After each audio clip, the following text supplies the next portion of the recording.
یہ جو قربانی کا مسئلہ ہے اس کے بارے میں ایک زمانے میں تو بہت منکرین حدیث کی طرف سے اس کے خلاف بڑی جو ہے ایک مہم چلی تھی کہ ختم کیا جائے اس کو. یہ خام خواہ جو ہے خرچ ہوتا ہے بہت بڑا اور ضائع ہوتا ہے گوشت، اتنے بڑے پیمانے پر گوشت ہوتا ہے کھایا نہیں جاتا. اچھا ایک زمانے میں فریج بھی نہیں تھے، یہ بھی نہیں کہ آپ محفوظ کر دیں، گوشت ضائع بھی ہو سکتا تھا، اور بھی چیزیں جو ہے وہ گوشت کی وہ صحیح طور سے استعمال نہیں ہوتی. تو اس کے اوپر بڑا پروپیگنڈا منکرین حدیث کا رہا کہ یہ جو ہے قربانی صرف حج کے موقع پر ہے. میں اس کی نفی کے لیے آج آپ کو بتا رہا ہوں کہ سورہ حج کے اندر جو 2 رکوع ہیں، ایک چوتھا ایک پانچواں، چوتھے رکوع میں بھی قربانی کا ذکر ہے، پانچویں میں بھی قربانی کا ذکر ہے.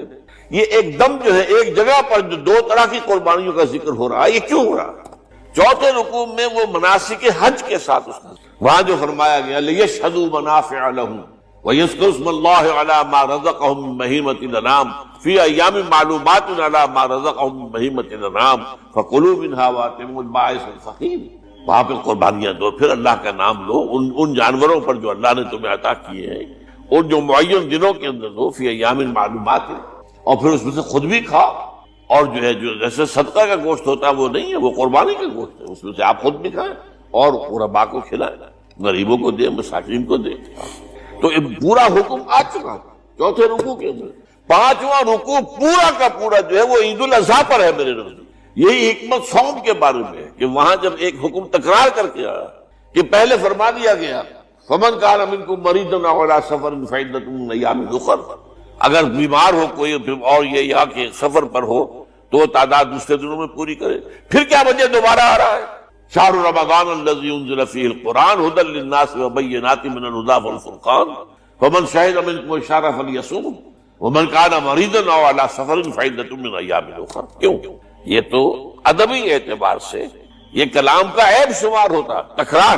بلا کسی سبب کے نہیں، سبب کے بغیر نہیں. وہاں کیا تھا؟ وہاں ان 2 رعایتوں کے ساتھ تیسری بھی شامل تھی کہ اگر صحیح ہو اور مقیم ہو پھر بھی روزہ نہ رکھو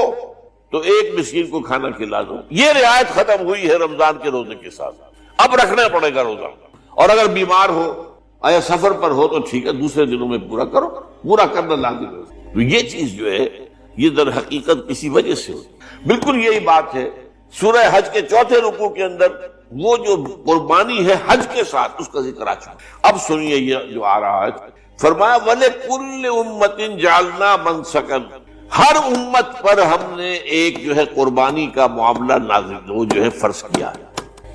میں نے چونکہ آج شروع میں کہا تھا کہ صوم اور حج میں کچھ مشابہتیں ہیں. دیکھیے صوم کا حکم بھی آیا تھا تو کس طور سے آیا تھا؟ یا ایھا الذین آمنوا کتب علیکم الصیام کما کتب علی الذین من قبلکم لعلکم تتقون. اہل ایمان تم پر روزہ رکھنا فرض کیا گیا جیسے کہ فرض کیا گیا تھا ان پر جو تم سے پہلے تھے. یہاں پر اسی حوالے سے بات ہو رہی ہے کہ مسلمانوں یہ قربانی صرف تم پر فرض نہیں کی جا رہی، یہ تو ہر امت پر، ہر نبی ہر رسول کی امت پر. وَلِكُلِّ أُمَّةٍ جَعَلْنَا مَنْسَكًا لِيَذْكُرُوا اسْمَ اللَّهِ عَلَيْهَا،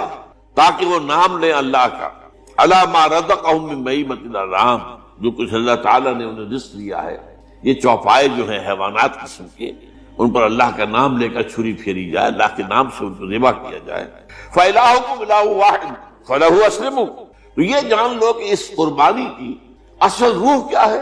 وہ یہ ہے کہ اللہ تمہارا ایک الہ ہے، اسی کے سامنے تمہیں سر جھکانا ہے. یہ روح تقویٰ اگر نہیں ہوگی تو یہ قربانی بے معنی ہو جائے گی. نماز و روزہ و قربانی و حج یہ سب باقی ہیں، تو باقی نہیں ہے. جب اللہ تعالیٰ کے ساتھ تعلق نہیں ہے تو یہ ساری چیزیں ریچولز بن جائیں گی. اب یہ بھی ہوتا ہے 20-20 25-25 ہزار کے بکرے جو ہیں وہ لوگ لیتے ہیں، پھر ان کو گھماتے ہیں پھراتے ہیں، ان کے اوپر ریشمی چادریں چڑھاتے ہیں، جو ہے وہ مہندی لگا کر. بہرحال وہ چیزیں جو ہیں یہ اظہار اس طرح کا یہ تو پسندیدہ نہیں ہے. تو یہ تو لوگوں کو دکھانے کی بات ہے اور اپنے پیسے کی جو ہے اپنی دولت کے اظہار کا ایک ذریعہ ہے. لیکن یہ کہ بہرحال قربانی انسان کرے اور یہ کہ اس کے اندر روح جو ہے تقویٰ کی وہ موجود ہوگی. فَإِلَٰهُكُمْ إِلَٰهٌ وَاحِدٌ فَلَهُ أَسْلِمُوا وَبَشِّرِ الْمُخْبِتِينَ. اور اے نبی ان لوگوں کو بشارت دے دیجئے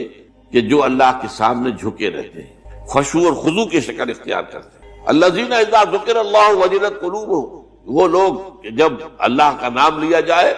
تو ان کے دل لرز اٹھتے ہیں. وَالصَّابِرِينَ عَلَىٰ مَا أَصَابَهُمْ، اور صبر کرنے والے جبکہ اس چیزوں پر کہ جو اللہ کی طرف سے ان پر آ گئی، وہ مصیبتیں، کوئی تکالیف، والمقیم الصلاۃ، اور نماز کو قائم کرنے والے، ومما رزقناہم ينفقون، اور جو کچھ ہم نے انہیں دیا ہے اس میں سے خرچ کرنے والے۔ یہ ایک نظام ہے پورا کا پورا جو آیت میں بیان کر دیا گیا، اس کا ایک جز جو ہے وہ یہ بھی ہے وَلِكُلِّ أُمَّةٍ جَعَلْنَا مَنسَكًا، یہ قربانی کا معاملہ جو ہے یہ بھی ہم نے ہر امت کے اوپر فرض کیا، ہر امت جو ہے اس کے اوپر لازم کیا گیا، اور مسلمانوں آج تم پر بھی لازم کیا جا رہا ہے۔ وَالْبُدْنَ جَعَلْنَاهَا لَكُم مِّن شَعَائِرِ اللَّهِ، اور یہ جو قربانی کے اونٹ ہیں، یہ خاص طور پر کیونکہ عرب میں تو اونٹ کی قربانی ہوتی تھی، دوسرے جانور تو وہاں کم ہوتے ہیں، اور بہرحال ان کی قیمتی متاع بھی اونٹ ہے۔ وَالْبُدْنَ جَعَلْنَاهَا لَكُم مِّن شَعَائِرِ اللَّهِ، یہ اللہ تعالیٰ کے شاعر میں سے یہ اونٹ جو ہے یہ قربانی کا اونٹ ہے، یہ مکے لے جایا جا رہا ہے، یا یہ بکرے اور یہ مینڈے جو ہیں یہ قربانی کے ہیں، یہ وہاں جا رہے ہیں، تو یہ بھی گویا کہ ایک طرح سے اللہ کی نشانیاں بن جاتی ہیں۔ ان کے حوالے سے اللہ تعالیٰ کا ایک تصور اور اللہ تعالیٰ کے ساتھ ایک ذہنی رشتہ قائم ہوتا ہے۔ لیکن فیہا خیر، تمہارے لیے اس میں خیر ہے، بھلائی ہے۔ چنانچہ جب وہ جاتے تھے حج کے لیے تو جو بھی ان کے ساتھ دودھ دینے والا جانور ہے، قربانی کی نیت ہے لیکن دودھ جو ہے اس کا استعمال کر سکتے ہیں درمیان میں، اور بھی کوئی اگر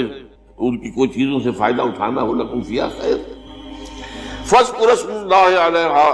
تو اب ان کا اللہ کا نام لو اس کے اوپر، صواف، صفے باندھ کر وہ اونٹ کھڑے ہوتے ہیں اور ان کو نحر کیا جاتا ہے۔ آپ کو معلوم ہے ذبح نہیں ہوتا اونٹ، اتنا بڑا جانور ہے، گردن کتنی موٹی ہے، اس کا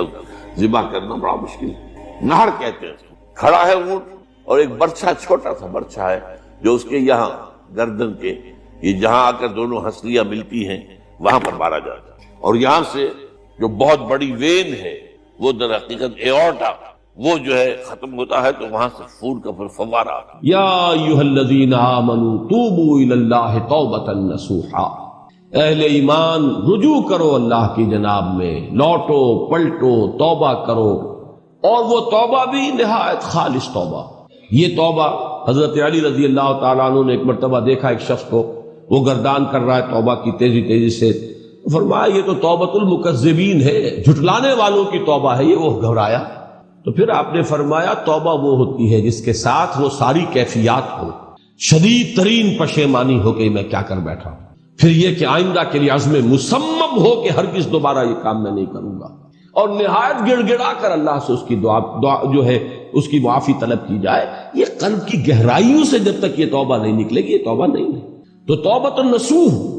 یہ نصح کا لفظ جو آتا ہے عربی زبان میں، یہ ہے کسی شے کے خالص ہونے، کوئی اس میں ملاوٹ نہ ہو۔ توبۃ النصوح، یہ توبۃ النصوحا، خالص توبہ کرو، دل کے ایک گہرائیوں سے توبہ کرو، اور صمیم قلب سے توبہ کرو، عزم مصمم کے ساتھ توبہ کرو کہ پروردگار جو خطا ہو گئی ہے بخش دے، آئندہ تیرے کسی حکم کے خلاف کوئی حرکت نہیں کروں گا۔ خاص طور پر وہ خطا جو معین ہے اس کے بارے میں تو تعین کے ساتھ فیصلہ ہو کہ دوبارہ نہیں کروں۔ اس میں ہو سکتا ہے جیسا کہ میں نے شاید آج دن میں کسی گفتگو میں عرض کیا تھا، بعض طبائع ہوتی ہیں مریض، ان کی قوت ارادی جو ہے کمزور ہوتی ہے، اس وقت وہ خلوص دل سے بھی اگر طے کر لیں کہ یہ کام دوبارہ نہیں کروں گا تو وہ کمزور قوت ارادی کی وجہ سے اس پر قائم نہیں رہ سکتے، کل یا پرسوں یا کچھ عرصے کے بعد پھر پھسل جاتے ہیں، اس سے وہ توبہ باطل نہیں ہوگی۔ اس بات کو سمجھیے، یہ نہ سمجھیے کہ میں انکریج کر رہا ہوں، لیکن مسئلے کو سمجھ لیجیے۔ جس وقت انسان توبہ کر رہا اس وقت عزم مصمم کا ہونا ضروری ہے۔ اب یہ اللہ جانتا ہے ہمارے دل کے اندر کے حالات کو، ہماری کیفیات کو، اگر اس وقت عزم مصمم ہے تو توبہ صحیح ہو جائے گی، پھر اگر خطا ہو گئی پھر توبہ کرو، پھر خطا ہو گئی اور پھر توبہ کرو۔ بازا بازا ہر چہ ہستی بازا، در کافر و گمر و بت پرستی بازا، این درگہ ماں درگہ نومیدی نیست، 100 بار اگر توبہ شکستی باز آ،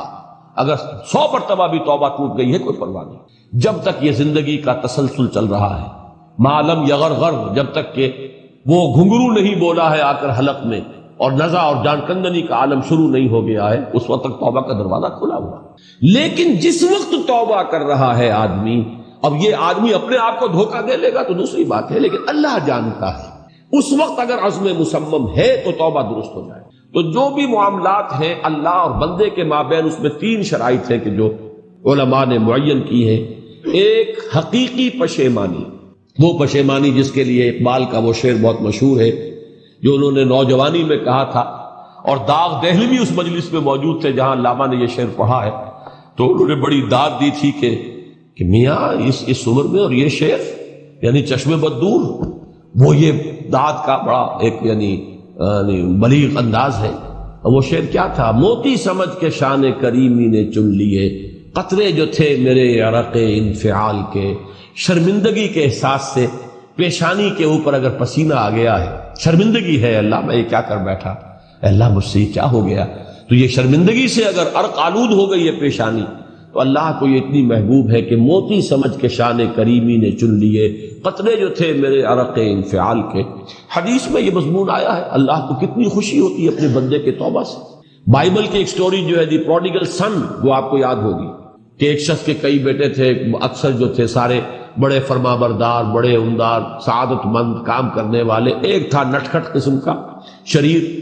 وہ اپنی دولت بھی بٹوا کے لے گیا، اور پھر وہ بہت سال کے بعد آیا ہے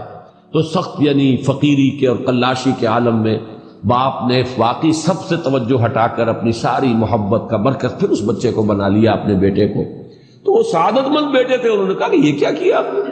یہ ایسا اور یہ ایسا اور یہ ایسا، اس نے یہ کیا، اور آج آپ پھر اس کے لیے وہی آپ کی محبت جو ہے وہ یہاں پھر اس کے جو ہے شامل حال ہو گئی ہے۔ انہوں نے کہا کہ تم دیکھتے نہیں کہ اگر کوئی چرواہا ہو اور اس کی اگر 100 بھیڑیں اور بکریاں ہیں، تو اگر کوئی بھیڑیا کسی ایک بکری کو اٹھا کر لے جائے تو وہ 99 کو چھوڑ کر اس کے پیچھے بھاگتا ہے اس کو بچانے کے لیے۔ جو میرے ہیں وہ تو ہے ہی ہے، جو مجھ سے دور چلا گیا تھا وہ اگر لوٹ کر آیا ہے تو در حقیقت یہ ہے میری توجہ کا اور میری محبت کا سب سے زیادہ مستحق ہے۔ یہی معاملہ اللہ کا، یہ در حقیقت ایک پیرابل ہے، ایک کہانی ہے جس میں اللہ کی وہ شفقت جو ہے اپنے گناہ گار بندوں کے جو شامل حال ہوتی ہے جب وہ توبہ کرتے ہیں، جس کے لیے حدیث میں آخری بات بیان کر دی گئی کہ تصور دیا گیا ہے کہ ایک لق و دق سے راہ میں ایک شخص سفر کر رہا تھا، ایک ہی اونٹنی سواری کی، اسی پر اس کا راشن بھی تھا، پانی بھی تھا۔ تھوڑی دیر کے لیے وہ ایک درخت کے سائے میں بیٹھا سستانے کے لیے، دھوپ کی تمازت سے بچنے کے لیے، تو ذرا بیٹھا بیٹھا اونگ گیا۔ اب جو آنکھ کھلی تو دیکھا کہ اونٹنی غائب ہے، اس کا سفر کا ذریعہ وہی، پانی اسی پر، راشن اسی پر، گویا کہ کل زندگی کا ذریعہ جو ہے وہ اونٹنی تھی اس کی۔ لق و دق سے راہ، اب کہاں جائے، کہیں پانی نہیں، کچھ کھانے کے لیے نہیں، دیوانہ وار دوڑتا ہے دائیں بائیں ادھر ادھر اونٹنی کو ڈھونڈنے کے لیے، کہیں سراغ نہیں ملتا۔ تو وہ اب موت کے انتظار میں درخت کے نیچے آ کے بیٹھتا ہے، مایوسی کی انتہا، موت کا انتظار، کہ اچانک دیکھتا ہے کہ اونٹنی تو کھڑی ہوئی ہے۔ تو اب اس پر شادی مرگ کی کیفیت طاری ہوتی ہے۔ وہ کہنا تو یہ چاہتا تھا اللہ میں تیرا بندہ ہوں تو میرا رب ہے، کہہ یہ جاتا ہے کہ اللہ تو میرا بندہ میں تیرا رب، زبان لڑکھڑا گئی ہے اس خوشی کی شدت کی وجہ سے۔ تو حضور فرماتے ہیں کہ اللہ کو اپنے کسی گناہگار بندے کی توبہ سے اس سے بھی کہیں زیادہ خوشی ہوتی۔ تو اس کو ذہن میں رکھیے، توبہ کا بڑا اونچا مقام ہے ہمارے ہاں، شرائط بھی سخت ہیں، 3 شرطیں، وہ ایک عزم مصمم، ایک پشیمانی، حقیقی پشیمانی، نمبر 2 عزم مصمم کہ اب دوبارہ نہیں کروں گا، نمبر 3 ایک مرتبہ ضرور اس کام کو چھوڑ دینا، یہ گویا کہ اس کے عزم مصمم کا فوری ثبوت ملنا چاہیے۔ کچھ دنوں کے بعد پھر کہیں جذبات کا رحلہ آئے، کوئی اور خطا ہو جائے، بات دوسری ہوگی۔ اور جو حقوق العباد کا معاملہ، اس میں 4تھی شرط اور ہے، اس لیے کہ حقوق العباد کی کوتاہی جو ہے اللہ تعالیٰ معاف نہیں فرمائے گا۔ وہ تو وہی بندہ ہے جس کی آپ نے حق تلفی کی ہے، کسی کی غیبت کی ہے، کسی کی چغلی کھائی ہے، کسی پر تہمت لگائی ہے، کسی کا مال ہڑپ کیا ہے، کسی کو دھوکہ دیا ہے، کسی کی عزت پر حملہ کیا ہے، تو وہ تو وہی معاف کرے گا۔ یا یہ کہ آپ کی جو نیک اعمال ہیں وہ اس کو دے دیے جائیں گے قیامت کے دن، اور اگر آپ کے اعمال ختم ہو جائیں گے تو اس کے گناہ جو ہے وہ آپ کے کھاتے میں ڈال دیے جائیں گے۔ بہرحال جو 4تھی شرط ہے حقوق العباد کے معاملے میں کوتاہی میں توبہ کی، وہ یہ ہے کہ آپ یا معافی طلب کریں یا تلافی کریں اس شخص کی جس کے حقوق کو آپ نے طلب کیا۔ انسان کی فکر، اس کی سوچ، اس کا علم، اس کے نظریات و افکار یہ صحیح رخ پر پروان چڑھیں، پیش قدمی کریں۔ اس کے لیے بھی ضروری ہے کہ فکر کے ساتھ ذکر موجود رہے، ورنہ یکرخی اس میں آ جائے گی، کجی آ جائے گی۔ مولانا روم اور علامہ اقبال کے اشعار کے حوالے سے میں اسے مزید واضح کر چکا ہوں۔ این قدر گفتیں باقی فکر کن، فکر اگر جامد بوت رو فکر کن، اور جزب قرآن زیغمی روباہی است، فقر قرآن اصل شاہ شاہی است، فقر قرآن اختلاط ذکر و فکر، فکر را کامل ندیدم جزب ذکر۔ اور اس ذکر کا سب سے مؤثر، سب سے عمدہ، سب سے اعلیٰ، سب سے جامع ذریعہ نماز۔ دوسری ضرورت انسان کے عمل کے درست رہنے کی ہے، عمل کج نہ ہو جائے، اس میں افراط و تفریط نہ ہو، عدم توازن نہ ہو، صراط سوی درمیانہ راستہ، صراط مستقیم سیدھا راستہ، قصد السبیل وہ راستہ جو سیدھا انسان کو اپنے منزل مقصود تک پہنچا دے۔ یہ قرآن مجید کی 3 اصطلاحات ہیں، ان پر انسان کا قدم جمع رہے، ادھر ادھر کی پگڈنڈیوں پر وہ کہیں مڑ نہ جائے، نہ وہ نفس امارہ کے سے مرعوب ہو یا مغلوب ہو، نہ ماحول کے غلط اثرات سے متاثر ہو، نہ جذبات کے کسی طوفانی رو کے اندر بہہ جائے۔ اس کے لیے بھی ضرورت ہے ایک مستقل، زندہ، بیدار، حقیقی تعلق مع اللہ کا۔ اس تعلق مع اللہ کا بھی سب سے بڑا ذریعہ، سب سے اعلیٰ وسیلہ یہ نماز ہے۔ تیسری چیز میں نے عرض کی تھی جو ان سب کا مقصود ہے، اصل میں یہ تمام چیزیں بھی ایک سطح پر آ کر ذرائع کی حیثیت حاصل کر لیتی ہیں، حکمت دین کے اعتبار سے، فلسفہ دین کے اعتبار سے۔ ان سب کا اپنا ایک ہدف ہے اور اپنا ایک مقصود ہے، اور وہ ہے انسان کی روحانی ترقی، جس کے لیے تعبیر میں نے کل کی تھی اس اصطلاح کے حوالے سے جو حدیث نبوی میں آئی ہے، یتقرب الی عبدی بالنوافل وبالفرائض، تقرب الی اللہ، اللہ سے قریب ہوتے چلے جائیں۔ اور یہ کوئی مادی قرب کا مسئلہ نہیں ہے، کوئی زمانی یا مکانی فصل ہمارے اور اللہ کے مابین موجود نہیں ہے۔ ہوا معکم اینما کنتم نحن اقرب الیہ من حبل الورید، لیکن یہ کہ ذہول، عدم توجہ، دوسری چیزوں میں دل کا لگ جانا اس طور سے کہ پھر محبت خداوندی کے لیے دل میں جگہ نہ رہنا، یہ چیزیں جو انسان کو اپنے رب سے دور کر دیتی ہیں۔ ورنہ پروردگار کی طرف سے تو ہر وقت ایک دعوت عام ہے کہ ہم تو مائل بکرم ہیں، کوئی سائل ہی نہیں، راہ دکھلائیں کسے، رہنم منزل ہی نہیں۔ وہ احادیث بھی موجود ہے کہ میرا بندہ میری طرف چل کر آتا ہے تو میں بھاگ کر آتا ہوں، وہ اگر بارش بھر آتا ہے میں ہاتھ بھر آتا ہوں۔ تو معلوم یہ ہوا کہ اللہ تعالیٰ کی طرف سے تو ہر وقت دعوت عام ہے، لیکن یہ کہ ظہول، عدم توجہی ہماری طرف سے۔ تو اس توجہ الی اللہ اور تقرب الی اللہ کا بھی سب سے اعلیٰ، سب سے عمدہ، سب سے جامع طریقہ اور ذریعہ نماز۔ یہ ہے میری کل کی گفتگو کا خلاصہ۔ اب آج شاید وہ عنوان آج بھی لکھا ہوا سامنے موجود ہو، کیونکہ عنوان معین کیا گیا ہے، میں اسی کے حوالے سے بات کروں گا۔ طالبان قرآن اور خادمان دین کے لیے نماز کی خصوصی اہمیت، اور اس پر میں بعد میں جیسا کہ میں نے کل بھی عرض کیا تھا تھوڑا سا اضافہ کروں گا۔ طالبان قرآن سے کیا مراد ہے؟ سب سے پہلے اس کو معین کیجیے۔ قرآن کا طالب، اس سے مراد ہے قرآن مجید سے علم صحیح، فہم صحیح اور ہدایت کا اخذ کر سکتا۔ اس کے لیے ذرائع ہے قرآن کا پڑھنا، یہ بھی اس کا ایک ذریعہ ہے۔ اس کے لیے ذرائع ہے قرآن پر غور و فکر، سوچ بچار، تدبر، یہ تمام چیزیں ذریعہ بنیں گی۔ اصل مقصود کیا ہے؟ طالب قرآن کا اصل ہدف کیا ہے؟ کیا چاہتا ہے وہ قرآن سے؟ معاذ اللہ طالب قرآن ایک ایسا بھی ہو سکتا ہے کہ جو صرف اس لیے کہ مجھے معاذ اللہ طالب قرآن ایک ایسا بھی ہو سکتا ہے کہ جو صرف اس لیے کہ مجھے کوئی پیشہ اختیار کرنا ہے، اس کے لیے قرآن کو حفظ کر رہا ہو یا قرآن کو پڑھ رہا ہو، اس کو اس وقت اپنے ذہن سے نکالنا۔ طلب قرآن سے صحیح مراد قرآن سے ہدایت اخذ کرنا، قرآن کے ذریعے اپنے فکر کو جلا دینا، اپنی مینٹل فیکلٹیز جو اللہ نے عطا فرمائی ہے، فکر، سوچ بچار کی جو صلاحیت عطا فرمائی ہے، ان کو پروان چڑھانا صحیح رخ پر۔ گویا کہ بات وہی ہو گئی جو کل میں بیان کر چکا ہوں، فکر انسانی کے صحیح رخ پر آگے بڑھنے اور پیش رفت کا معاملہ۔ اس کے لیے اب نوٹ کیجئے کہ اس ہدایت قرآنی اور صحیح علم و فکر قرآن سے مستفید ہونے کے لیے 2 چیزیں شرط لازم ہیں۔ نمبر 1 تصحیح نیت، جیسا کہ میں نے ابھی اشارہ کیا، علم دین کے حصول کے لیے ایک محرک یہ بھی ہو سکتا ہے کہ کہیں خطیب بننا ہے، امام لگنا ہے، اور اب تو آپ کو معلوم ہے چونکہ ہمارا ملک ایک غالب اکثریت اس کے رہنے والوں کی مسلمانوں پر مشتمل ہے، تو چاہے کوئی حقیقی یہاں پہ اسلامی نظام نہیں آیا، لیکن یہ کہ مساجد میں باقاعدہ اب ائمہ کے خطباء کے گریڈز مقرر ہیں، یہ بھی ایک پروفیشن ہے، یہ بھی ایک پیشہ ہے۔ یا یہ کہ جیسے کہ حدیث نبوی میں آیا ہے کہ جس شخص نے علم حاصل کیا کہ وہ علماء کی مجلس میں بیٹھ سکے، علماء کی محفل میں بار پا سکے، یا جاہلوں پر، ناواقفوں پر روب گانٹ سکے، تو اس کے لیے شدید وعید ہے، گویا کہ وہ اپنا ٹھکانہ جہنم میں بنا رہا ہے۔ وہی علم کے جس کی بڑی فضیلت ہے، جس کی بڑی اہمیت ہے، جس کے بارے میں یہاں تک فرمایا گیا کہ عالم کے دوات کی سیاہی اور شہید کا خون یہ ہم وزن ہے اللہ کے میزان میں، اور ساری رات عبادت میں کھڑے رہنے سے اس رات کا 1 گھنٹہ علم کی کہ درس و تدریس پڑھنے پڑھانے میں صرف کر دینا افضل ہے۔ ساری رات ایک شخص جاگتا ہے اور نوافل ادا کرتا ہے، اس کے مقابلے میں ایک شخص 1 گھنٹہ وہ علم کی تدریس کرتا ہے یا علم کی تحصیل کرتا ہے، یہ اس سے افضل ہے۔ اس علم کا یہ مقام، لیکن ساتھ یہ بھی کہ لیماری بہ السفہاء او لیجاری بہ العلماء، اگر مقصد یہ ہو کہ انسان علماء کی محفل میں بیٹھ سکے، ان کی اصطلاحات میں گفتگو کر سکے، یہ نہ محسوس ہو کہ یہ شخص جو ہے یہ تو ہمارے مابین بیٹھنے کے قابل نہیں ہے، یہ ہماری اصطلاحات سے واقف نہیں ہے، اس لیے کچھ چیزوں کا علم حاصل ہو جائے، یا یہ کہ جو بے علم لوگ ہیں ان پر انسان دھوس جما سکے، روب گانٹ سکے۔ اس کے برعکس وہ حدیث بھی میں نے آپ کو سنائی ہے کہ حضور صلی اللہ علیہ وسلم نے فرمایا کہ جس شخص کو موت آئی اس حال میں، من جاءہ الموت وہو یطلب العلم، کہ وہ ابھی علم کی تحصیل کر رہا تھا، لیکن کس مقصد کے تحت؟ لیحیی بہ الاسلام، تاکہ وہ اس کے ذریعے سے اسلام کو زندہ کرے، مقصد یہ ہے۔ فبینہ وبین النبیین درجۃ واحدۃ فی الجنہ،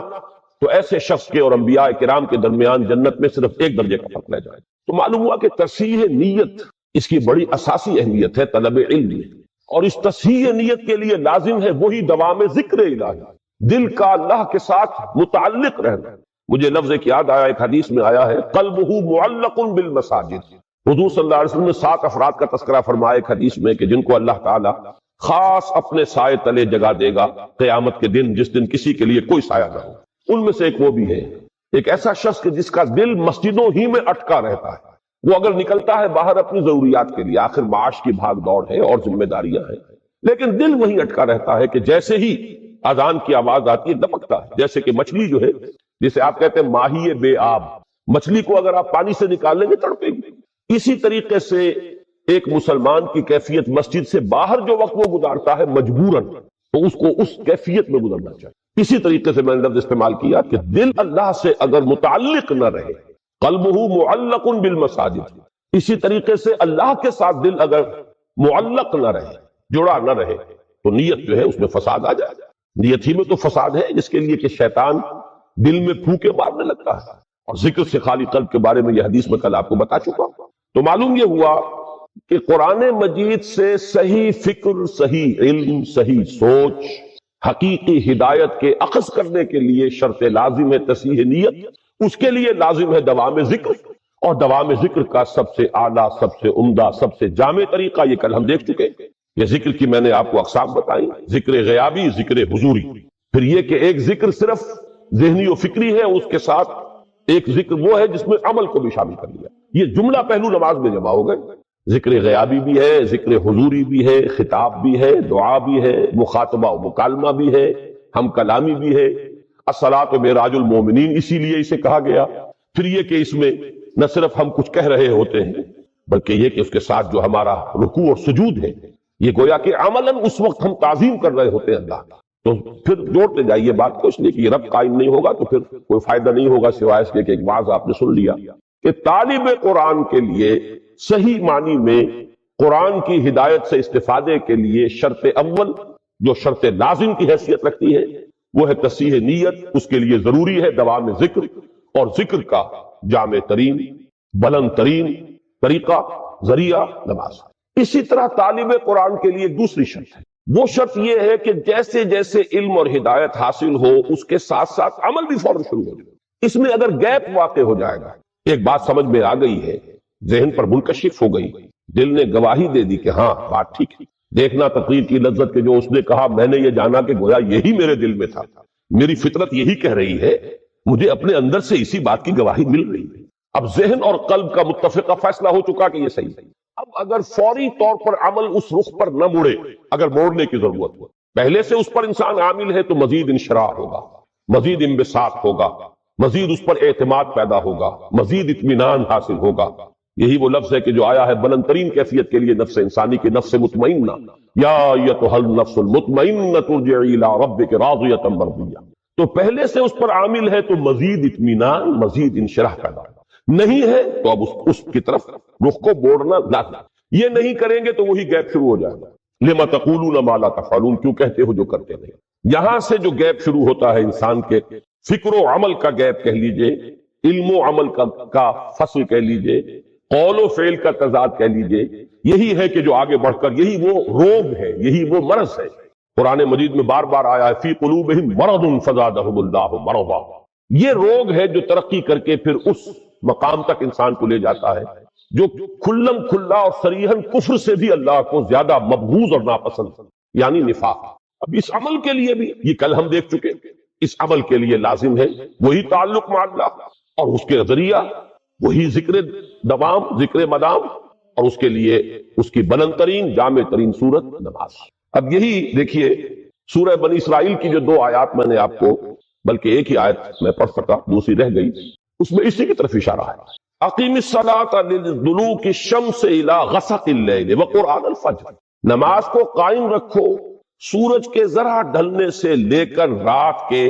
گہرے ہو جانے تک۔ یہ ہے ایک دوام صلاۃ، یہ آیت جو ہے اس کے الفاظ پر غور کیجیے، قائم رکھو نماز کو لدلوک الشمس الی غسق اللیل، سورج جب نصف النہار پر ہوتا ہے، ذرا سا ڈھل گیا مغرب کی طرف، یہ اس کا دلک ہے دلوک الشمس، اور جب غروب ہو گیا اور اس کے بعد رات تاریک ہو گئی، رات تاریکی کا پردہ خوب گہرا دبیز ہو گیا، تو یہ غسق اللیل ہے۔ یہاں سے وہاں تک تو نماز کو قائم رکھنا، اس کی کچھ نہ کچھ کیفیت انسان کو محسوس بھی ہوتی ہے ذاتی طور پر، خاص طور پر سردیوں کے موسم میں دن چھوٹے ہوتے ہیں، تو پھر آپ کو معلوم ہے کہ ذرا سا سورج ڈھلا ہے تو ظہر بمشکل 1 گھنٹہ گزرے گا، 1.5 گھنٹہ عصر، پھر بمشکل 1 گھنٹہ سوا گھنٹہ مغرب، پھر گھنٹہ 1.5 گھنٹہ عشاء۔ اور اس میں جو شخص واقعتاً نماز کا پابند ہو، اس کے لیے تو مسجد کی آمد و رفت ہے مسلسل، گویا کہ وہ نماز ہی میں ہے۔ یہ تو ایسے ہی ہے کہ جیسے آپ نماز کے دوران بھی تو سلام پھیر لیتے ہیں نا، ابھی آپ نے 4 رکعت سنت کی ادا کر لی، سلام پھیر لیا، اب آپ نماز میں نہیں ہیں، اس کے بعد پھر اب آپ کھڑے ہوئے ظہر کی جماعت میں، پھر نماز میں آ گئے، اس کے بعد پھر سلام پھر گیا، اب آپ نماز میں نہیں ہیں، لیکن در حقیقت یہ پوری ایک نماز ظہر ہے۔ اسی طریقے سے وقفے سے مسجد سے نکلنا تو ہوا ہے، لیکن یہ کہ بعین ہی اسی تشبیہ کو سامنے رکھیے تو گویا کہ نماز مسلسل قائم رہی ہے دلوک الشمس سے لے کر غسق اللیل۔ اقیم الصلاۃ لدلوک الشمس الی غسق اللیل وقرآن الفجر، خاص طور پر اب فجر کی نماز کا علیحدہ سے تذکرہ کیا گیا۔ اس میں چونکہ طول قنوت یعنی زیادہ دیر تک کھڑے رہنا، لمبی قرات، یہ گویا کہ اس کے لوازم میں سے، اسی لیے صلاۃ الفجر نہیں کہا اسے، وقرآن الفجر، اور التزام رکھو فجر کو قرآن کا، یعنی نماز میں قرآن مجید کو زیادہ سے زیادہ پڑھنا، زیادہ سے زیادہ اس کی تلاوت۔ ان قرآن الفجر کان مشہودا، مشہودہ کے بارے میں کئی تفسیری اقوال ہیں، فجر کے وقت کا یہ قرآن کا پڑھنا مشہود ہے، اور مشہود کے ایک معنی یہ ہے کہ قلب حاضر ہوتا ہے، استحضار ہوتا ہے، طبیعت تر و تازہ ہوتی ہے، تکان نہیں ہوتی، کسل نہیں ہوتا، رات بھر آپ نے نیند لی ہے، اب آپ فریش ہیں، تر و تازہ ہیں، تو آپ کے تمام جو قوائے باطنی ہیں، جو آپ کی فیکلٹیز ہیں آپ کے اندر، وہ بیدار ہیں، اور وہ گویا کہ اس کے لیے ریسیپشن جو ہے ان تمام چیزوں کا جو قرآن کے اندر سامنے آ رہی ہے، اس کے لیے بہترین اور سازگار ماحول۔ یہ بات بھی کہی گئی ہے کہ فجر کی نماز میں وہ فرشتے بھی حاضر ہوتے ہیں کہ جن کی ڈیوٹی رات کے وقت ہوتی ہے، ابھی آف ہونے سے پہلے انہیں فجر کی نماز بھی پڑھنی ہے ساتھ، اور وہ بھی کہ جنہوں نے دن کا چارج سنبھالنا ہے وہ بھی پہلے آ جاتے ہیں، فجر کی جماعت میں وہ شریک ہوتے ہیں۔ بہرحال یہ مختلف اقوال ہیں، لیکن میں اس پر توجہ دلا رہا ہوں کہ طالب قرآن کے لیے 2 شرطیں، تصحیح نیت اور علم اور عمل، اس میں کسی فرق و تفاوت یا تضاد کا پیدا نہ ہونا، دونوں کے لیے لازمی ہے دوام ذکر، اس کا اہم ترین وسیلہ ذریعہ نماز، اور اس کے ساتھ جوڑیے پہلی بات جو کل میں نے کہی تھی اور آج بھی دہرایا اسے، کہ معرفت رب کے لیے سب سے بڑا ذریعہ جو ذکر مجسم ہے وہ قرآن